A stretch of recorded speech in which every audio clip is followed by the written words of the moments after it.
Hello दोस्तों, स्वागत है आपका हमारे YouTube channel arts accounting services में। तो आज की वीडियो में हम आरसीएम के बारे में बात करेंगे और आरसीएम की एंट्री हम कैसे करते हैं उसको हम जानेंगे। तो सबसे पहले हम बात करते हैं आरसीएम के बारे में कि हमारा आरसीएम होता क्या है। जब आप कोई गुड्स या सर्विस को परचेज करते हैं तो आपको उसके ऊपर टैक्स देना होता है। इसी तरह की ट्रांजैक्शन को जीएसटी के अंदर आरसीएम यानी कि रिवर्स चार्ज मैकेनिज्म कहा जाता है, जिसमें टैक्स जमा करने वाले की लायबिलिटी परचेज करने वाले के ऊपर आ जाती है। तो इसको हम आरसीएम कहते हैं। चलिए इसको एग्जाम्पल के साथ समझते हैं। जैसे कि यहाँ पे एग्जाम्पल के लिए एक सेलर है और हमारा बायर है, दोनों के दोनों रजिस्टर्ड डीलर हैं। तो यहाँ पे हमारा सेलर 1,00,000 रुपये का सामान हमारे बायर को सेल कर रहा है। जब हमारा सेलर हमारे बायर को गुड्स को सेल करेगा तो वह उसको एक इनवॉइस यानी कि बिल प्रोवाइड कराएगा, जिसमें मेंशन किया गया होगा कि इस सामान पे 18% की जीएसटी एप्लीकेबल है। यानी कि जो हमारा बायर है वह सेलर को 1,00,000 प्लस 18% जीएसटी यानी कि 1,18,000 रुपये पे करेगा।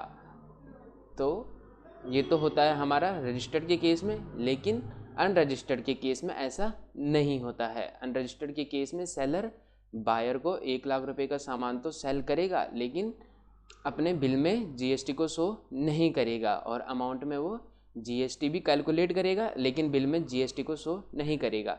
तो इस केस में जो हमारा बायर होगा, क्योंकि हमारा बायर यहाँ पे रजिस्टर्ड है यानी कि रजिस्टर्ड पर्सन है हमारा बायर, तो वह क्या करेगा, जो 1,00,000 रुपये के सामान पे उसकी 18% की जीएसटी है यानी कि 18,000 रुपये, वह अब बायर के ऊपर ये लायबिलिटी आ चुकी है कि वह गवर्नमेंट को 18,000 रुपये जीएसटी के रूप में पे करे। तो इसी तरह के केसेस को जीएसटी के अंदर आरसीएम कहा जाता है यानी कि रिवर्स चार्ज मैकेनिज्म। जब जीएसटी पे करने की लायबिलिटी सेलर की जगह बायर के ऊपर आ जाती है तो वहाँ हमारा आरसीएम लागू हो जाता है। तो उम्मीद करता हूँ आप समझ चुके होंगे कि हमारा आरसीएम होता क्या है। तो चलिए अब जानते हैं कि आप अपनी अकाउंटिंग के अंदर इसको कैसे शो करेंगे। जब आपको लायबिलिटी शो करनी होती है तो पहले हम उसका एक वाउचर क्रिएट करेंगे, जैसे कि हम अपने सेल एंड परचेज का वाउचर क्रिएट करते हैं अपने अकाउंट को मेंटेन करने के लिए। वैसे ही हम आरसीएम का वाउचर भी क्रिएट करेंगे, जिसका नाम हम आरसीएम इनवॉइस रख देंगे। देन अपना वाउचर क्रिएट करने के बाद हम उसके अंदर 2 लेजर्स को क्रिएट करेंगे, जो कि हमारा पहला होगा tax on reverse charge and दूसरा होगा हमारा आउटपुट आरसीएम जीएसटी। जो हमारा टैक्स ऑन रिवर्स चार्ज का लेजर होगा वह तो हमारा जाएगा एसेट्स के अंडर, एंड जो हमारा आउटपुट आरसीएम जीएसटी का लेजर होगा वह हमारा जाएगा लायबिलिटीज़ के अंडर।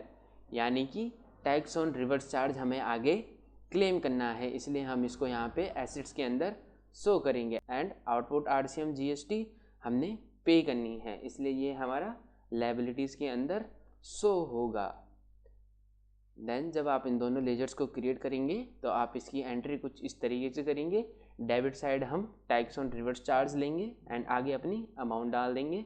देन दूसरा हम क्रेडिट साइड लेंगे अपना आउटपुट आरसीएम जीएसटी और उसके आगे भी अपनी अमाउंट डाल देंगे।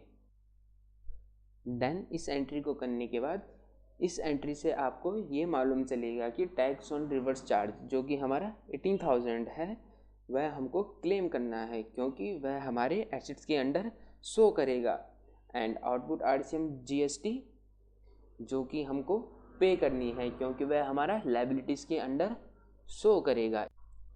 देन इसको अपनी अकाउंटिंग के अंदर शो करने के बाद अब हम करते हैं टैक्स ऑन रिवर्स चार्ज यानी कि आरसीएम की पेमेंट। तो आरसीएम की पेमेंट हम कुछ इस तरीके से करेंगे। तो हम यहाँ पे एक एंट्री और करेंगे ताकि हम आउटपुट आरसीएम जीएसटी की पेमेंट को अपनी अकाउंटिंग के अंदर शो कर पाएँ। तो देखिए हम यहाँ पे डेबिट साइड लेंगे अपनी आउटपुट आरसीएम जीएसटी, देन उसके आगे हम अपनी अमाउंट डाल देंगे। देन क्रेडिट साइड हम अपने बैंक अकाउंट को लेंगे एंड यहाँ पे अपनी क्रेडिट की अमाउंट डाल देंगे। तो देखिए जो हमारी आउटपुट आरसीएम की जो लायबिलिटी होगी उसको हम सिर्फ कैश लेजर से ही पेमेंट कर सकते हैं। आप अपनी आईटीसी से इसको सेटअप नहीं कर सकते हैं, यानी कि आउटपुट आरसीएम की पेमेंट हम केवल अपने बैंक अकाउंट से ही कर सकते हैं।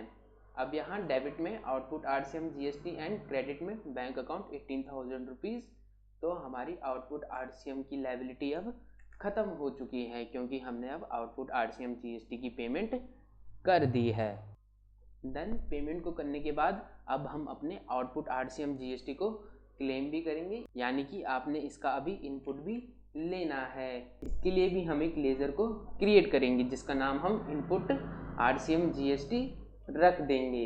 इस लेज़र से हमको यह मालूम चलेगा कि हमने अपना कितना इनपुट क्लेम करना है, यानी कि परचेज़ के टाइम पे हमको ये अमाउंट टैक्स के रूप में पे करनी पड़ी थी, जैसे कि हमको यहाँ पे 18,000 रुपीज़ पे करने पड़े थे। तो चलिए इसको जानते हैं।